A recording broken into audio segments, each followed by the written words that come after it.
And clearly, you're thinking about that experience of engagement with your audience. How do you think about that? You've done a few things. I mean, there's an app as well. There's so much that I'm forgetting, but you really, it seems to me, put that experience for customers at the forefront. Yeah, I mean, the customer experience thing, it's an interesting, because your immediate thought is to go to the store, what that customer experience is. But for us, the experience is how you touch our brand on every level. And sometimes those things like the creative department, we definitely don't make any money from it. In fact, again, we probably lose money from it. But it's interesting for us, and it's interesting for our team, and it's interesting for our staff, even the guys that work in the kitchen that don't work on the restaurant, to see that what we're doing over here, it makes them realize that what we're doing is far bigger than just making scoops. But I think in the end, the way that people touch our brand across the board, if they can see that we do these interesting things, that we've got a dairy farm and we've got all those things, then that elevates our brand in their way of thinking. Yep. And they trust us. And brand trust is everything, right? And so in the end, we make money from selling scoops of gelato.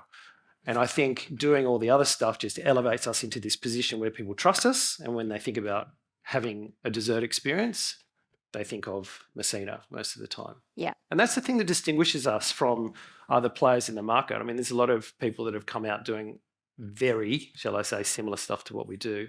The stores are set up the same way, the talk is the same, but they can't do what we do because they're not as nimble, as they don't do everything from scratch. So they can't actually develop the same way that we can. Yep. And be as nimble as we can. So yeah, I think that customer experience thing is far greater than what happens in store. It's such a good point you touched on. I think, you're right. It can't, or it's not currently matched at the moment. You're in there when it comes to the ingredients, you're extending yourselves beyond the store, which is, again, I think something to your point. We've heard this before with other guests on the show about not having those shareholders to please. Yeah. It really frees up the creative process and what makes sense, and a little bit less about profit, although I'm starting to get concerned that you might not be profitable. No. So, No, we do fine. but you're balancing that so much better in terms of connecting with your audiences, building brand, building that experience, building that affinity, which sounds like it comes a lot from the music side of things that you were getting into back in the day. Yeah, look, I think we just enjoy it. I don't think it's just a natural thing. Again, we don't plan it. We just come up with stuff that we enjoy, and we do everything internally, right? So the only time we deal with agency side is when they come to us. Yep. For ideas. So, Yep. so sometimes we work like an agency to come up with ideas, but everything else is internal. Because the people that work in our brand know our brand best. So I think that's where the good juice comes from. Yeah. And it sounds like you're definitely having fun and it's working, and you've got a lot of marketers in the room today. So, switching a little bit to some of those brand collaborations that you've done, some of the quirkier stuff, the weird and wonderful, you've partnered as well with some pretty big brands out there from the likes of Tim Tam, but also, the way you've brought, I think, some of Messina's flavors into the world through sunscreen and alcohol. Yeah. Do you want to tell us about some of the maybe wackiest things that you guys have done? We've done some really weird stuff. Products. I mean, we did a lube, which was kind of weird recently. We've done lanolips, like lip balms, sunscreen, as you say. We've done food products, non-food products, but we've also collaborated on events with certain people. Like we did a thing with Airwick once, which was like toilet freshener. It was so weird. And we said no to them at first. And then we decided that the idea of what they were trying to do was interesting, and they gave us free rein on creating the food part of it.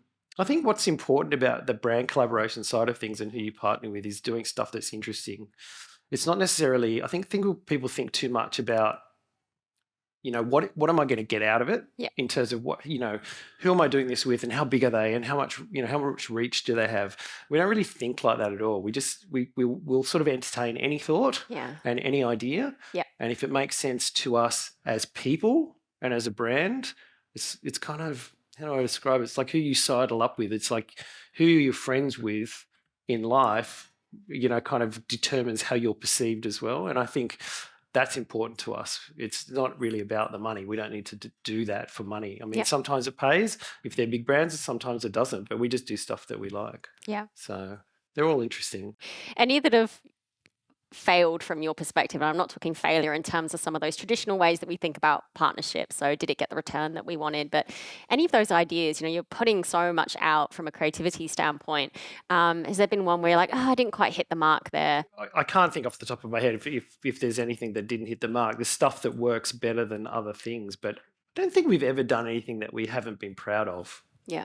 And I think that's the litmus test. Sometimes things just don't hit the spot.